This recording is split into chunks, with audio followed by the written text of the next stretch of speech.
leads to civil unrest, according to new research, and according to hungry people rioting in Thailand and Venezuela right now. And that reality might be something Americans experience firsthand sooner than they realize. Right now in the U.S., 49 million Americans are already dealing with food insecurity. 1 in 7 Americans rely on food banks. A quarter of the American military needs outside assistance to feed their families. And of course, minorities are facing serious hunger issues.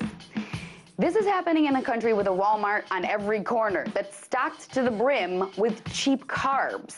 And while this is happening, food costs continue to rise at alarming rates. According to Forbes, the price of food in the U.S. has spiked to its highest rate in 3 years. People are now paying much more for staples like meat, eggs, coffee, butter, you name it, it costs more. Recent droughts are partly to blame for the rising prices, but the FDA's latest round of food regulations can also share the blame because they're a total circle of dumb. First, we've got this capitalist system that encourages corporations to make really unhealthy, cheap food to maximize profits for investors. So our food makers make crap food. Then we all get fat. Then the government studies why we're all fat and comes up with regulations like food makers need to reduce the amount of sodium in their products. Yeah, you need to watch your salt intake, but forcing Hamburger Helper to reformulate their box of barf isn't going to solve our obesity crisis.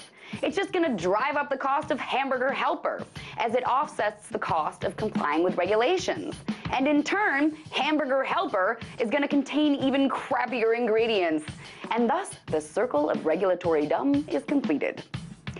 Another factor in rising food costs is the U.S. deregulation of commodities markets. That's according to a study from the New England Complex Systems Institute in Cambridge. And it's that study that makes the direst of predictions for the U.S. Using plain, simple math and data charts, they've come to a clear-cut conclusion that when food prices rise as much as they have been in the U.S., then people start rioting, just as they already are in other parts of the world. See all that unrest in Ferguson that just happened? That's nothing compared to what can happen when millions of people really start feeling the effects of hunger. That's a level of civil unrest that our crap food system is only going to feed. Tonight, let's talk about that by following me on Twitter @TheResident.